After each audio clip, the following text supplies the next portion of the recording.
papéis até bem interessantes de citar, que acabaram até moldando, de certa forma, o século XX, principalmente a primeira metade do século XX, né? Nós tivemos a Revolução Russa, que se inspirou muito, tanto em Dostoiévski como Tolstói, os movimentos, os bolcheviques, os moncheviques, que vieram muito dessa literatura, beberam muito da fonte de Dostoiévski e também de Tolstói. Então é realmente bastante interessante isso. Uma pergunta para o Eduardo.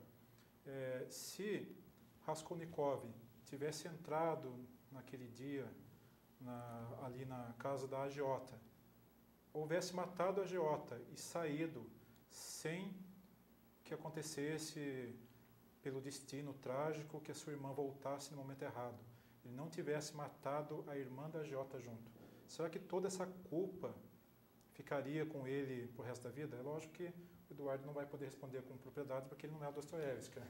Então, talvez nem Dostoiévski tivesse pensado muito nisso, mas o que você acha, Eduardo, a respeito disso? A culpa se originou da morte realmente da pessoa que realmente era boa. Se ele matasse só a pessoa ruim, que era agiota, que fazia mal para os outros, tudo bem. É isso que eu queria saber, um julgamento nesse sentido. A riqueza dos personagens dostoiévskianos é que eles não são planos, né? O Dostoiévski, como bem disse a Ana Paula, ele trabalha com a ideia de que todos nós somos portadores de virtudes e damos lá os nossos passos escorregadios, né? Então não são personagens homogeneamente maus ou homogeneamente bons.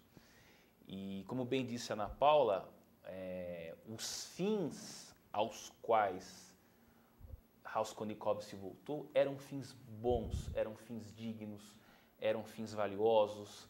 Ele tinha lá a sua adoração pela figura materna, e há quem diga que nisso havia uma transfiguração do complexo de Édipo de que sofreria Dostoiévski. Isso é um outro assunto interessante a ser tratado paralelamente. Ele queria ajudar pessoas, ele queria direcionar a sua vida a bons propósitos. Então havia, sim, dentro do seu espírito um germe de bondade, né? Mas, como todos nós, também importava aquele diabinho sorrateiro que ficava lhe soprando baixinho e tentadoramente ao ouvido e acabou se deixando levar por isso. E se deixou levar justamente por um cálculo de economia entre meios e fins, né? Só lhe faltou verificar que os meios são causas, os fins são efeitos.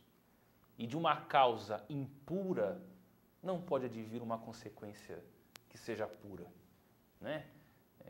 Não há meios ilegítimos que redundem em consequências legítimas.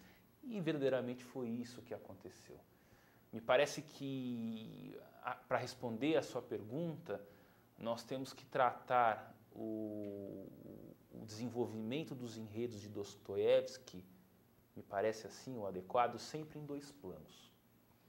Num determinado plano, que é o plano fenomênico, dentro do qual nós temos a nossa integridade físico-psíquica, o Raskolnikov passou por um processo de sensação de onipotência, depois de autoinculpamento, de remorso, de dor, até sofrer as consequências jurídicas do seu ato. Mas, paralelamente a esse plano fenomênico, nós temos um plano muito sutil na descrição de Dostoiévski, por isso que não é fácil ler esse autor, que é um plano, que eu diria, teleológico espiritual. É como se nesse plano a providência divina atuasse de forma a redimir aquela alma pecaminosa dos seus pecados. E efetivamente é isso que acontece. Quando a Ana Paula, eu só queria fazer, não é discordar, mas acrescentar o que ela disse, eu não consigo enxergar um momento religioso separado de um momento jurídico. É como se Raskolnikov estivesse na cabeça de Dostoiévski sujeito sincronicamente a duas jurisdições. A jurisdição temporal, que lhe impinge a pena e o castigo pelo crime cometido, e a jurisdição divina, que na sua infinita misericórdia lhe impinge aquela dor para que por meio dela ele tome a consciência dos seus atos e com isso, a partir do momento em que tem contato com Sofia, a prostituta, passe a ter diante de si abertas as portas do céu. Então me parece que o fato de ele ter sido visto após o crime por uma outra pessoa, dificilmente mudaria. Lógico que nós estamos cogitando, mas me parece que o plano de salvação da alma de Raskolnikov, que já era pecador em pensamento, e portanto era objeto da atenção da providência divina, porque já era uma alma potencialmente criminosa, e todos nós somos. Quem de nós já não cogitou matar o vizinho, ou cortar a goela da namorada, enfim, todos nós somos grandes criminosos, e criminosos com requintes de crueldade. E obviamente que Dostoiévski também tinha suas cogitações criminosas. E há quem diga que parte dessas cogitações criminosas de Raskolnikov nada mais era de que uma transfiguração autobiográfica do próprio desejo que Dostoiévski teve em vida de matar seu pai, embora só tenha se limitado ao plano da cogitação. Então me parece que o plano, lógico que eu estou fazendo uma interpretação sistemática das intenções literárias de Dostoiévski, mas me parece que é autorizado dizer que o plano de salvação daquela alma doentia, como doentia são várias as almas dos personagens de Dostoiévski, mas a alma doentia já era doentia de Raskolnikov, já tinha um plano de libertação divinamente planejado. Acho que, quero crer eu, que esse detalhe de Dostoiévski, embora nada em Dostoiévski seja jogado à toa, né, mas me parece que aqui houve um excesso. Não sei se realmente... Não consigo entrever um desvio etiológico que mudaria as consequências do enredo, caso o crime não fosse visto por outra pessoa. Pode ser que isso tenha contribuído para que ele se arrependesse mais cedo, até porque ele acabou sendo alvo de uma persecução criminal. Mas cedo ou tarde, me parece, pelo perfil que Dostoiévski descreve de um rapaz inteligentíssimo, um filósofo diletante, mas com uma alta capacidade intelectual e alguma sensibilidade, ele amava deslocadamente os seus, em especialmente a sua mãe, ele fatalmente acabaria, talvez mais tarde, entrando nesse processo de culpa, de autoexpiação e de arrependimento. Se ele se entregaria à polícia, isso é uma outra discussão que eu acho que talvez ele não fizesse. Mas seria corroído com o tempo por essa sensação de remorso e de culpa.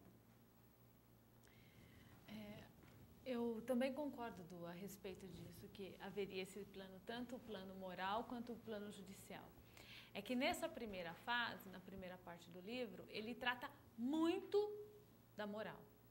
A segunda parte, ele também trata da moral, e mesmo porque o Raskolnikov ele vai lidar com essa situação dificílima. Pronto, cometi o crime. E aí ele começa os delírios, começa a dar o dinheiro que ele ganha para... Uma forma dele se redimir desse mal foi pegar o dinheiro que ele ganhou da mãe e dar para comprar o caixão fazer o enterro do amigo, o bêbado lá, que é o pai da Sofia. Então, eu não discordo disso, eu acho que isso também está correto. Mas nessa segunda fase, ele também tem, além dessa persecução realmente moral, ele também tem a persecução penal. Então, ele tem que lidar com esses dois conjuntos. E também acho que ele está se redimindo. Ele está já no processo de redenção, de encontrar, de ver que errou e de tentar uma saída. É interessante que eu estava lendo o livro e nós temos a figura bem forte da discriminação aos judeus nesse livro. Incrível, que a gente só se percebe quando a gente está atenta na leitura. Uma das acusações que Raskolnikov dava para tirar a vida da viúva era o fato dela ser usurária.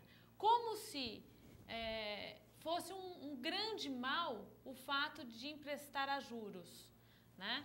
Como se fosse um grande mal tudo aquilo. Só que as pessoas iam até lá para buscar exatamente o dinheiro com ela. E se ela não tivesse, eles morriam de fome. Ou seja, ela também fazia uma função social importante naquela época. Só que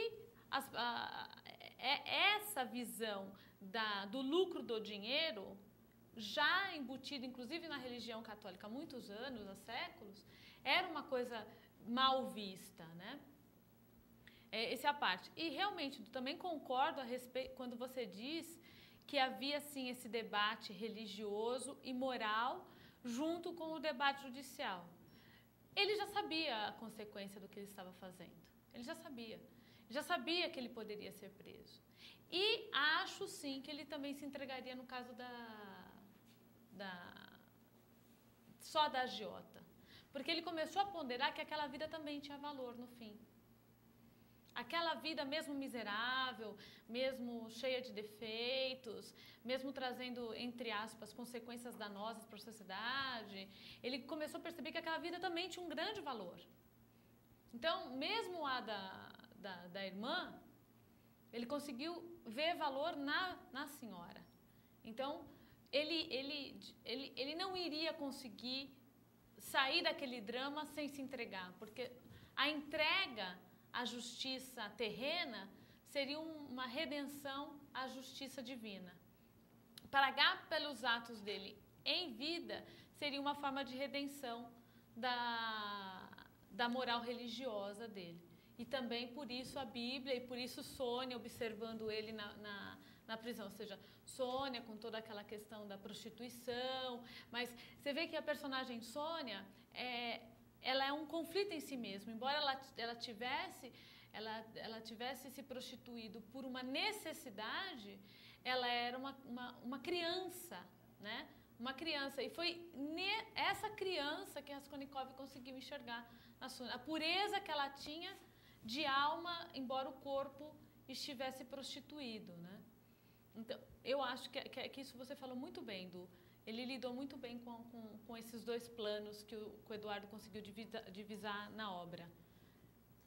Realmente o nosso assunto está bem interessante aqui. Vamos continuar mais um pouco, né? Vamos fazer um pequeno intervalo e logo falaremos mais no bloco derradeiro sobre Crime e Castigo, sobre Dostoiévski.